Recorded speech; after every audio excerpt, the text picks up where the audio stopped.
the most basic type of maintenance, and it's essentially your default maintenance, is called reactive maintenance.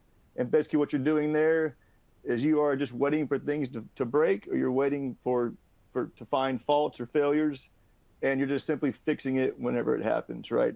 So relatively easy to implement, but obviously there's some risk there, right? If you're not covering critical equipment with some sort of preventative plan, then whenever it breaks, you have lots of costs associated with that failure.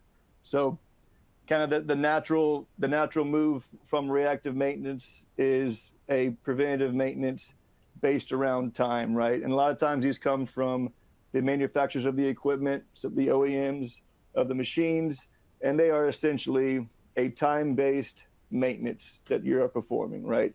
So things like an oil change, or maybe like a filter change, things you're doing on a scheduled calendar base, that with the goal of increasing the lifespan of the equipment and preventing some of these failure modes. Now, obviously things don't run consistently the same time every day of the week, or every week of the year, right? So in some cases, that's not the most effective way of maintaining your equipment, right? So there's been a move to optimize your preventative maintenance based around data and usage, right? So think of this kind of like the newer type of oil monitoring systems in your car, right? Instead of just changing your oil every 3,000 miles, you're changing it based on like RPM and temperatures and a data set, which should give you, optimize on when you're doing these preventative maintenance repairs. Because there's still some risk there, right? You still have some types of failures that might not be caught with preventative maintenance. There's been a move towards predictive maintenance, which is the next step up. And what that is doing is utilizing sensors to monitor the condition of various components to predict when these components may fail.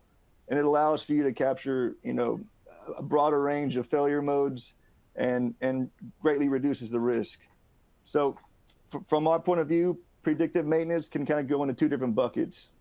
Typically or traditionally, you've had a route-based predictive maintenance where you're going around with like a portable data collector, and you're collecting data at a relatively high frequency, monthly or quarterly, or, at some time interval. And the goal here is to create a snapshot of this component health or this asset health, and try to find faults and then be able to react to those faults. There's also another type of predictive maintenance that's more related to continuous monitoring, right? So you may have like a vibration sensor that's measuring RMS vibration or peak-to-peak vibration that's feeding into your PLC. And there you're just looking for changes in trends, right? So as a vibration trend increases, then you might be looking for, faults, or you make some decisions around what to do there.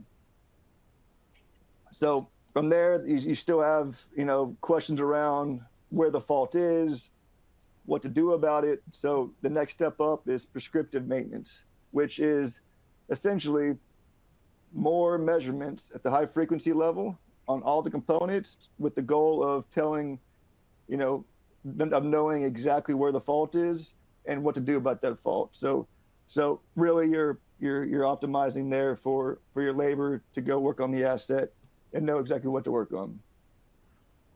From there, there's always this goal of, of having an asset that never fails, right? So the idea here is you go through your various failure modes, you try to make all these design changes, and you eliminate all these fault modes and failure modes so that the asset never fails.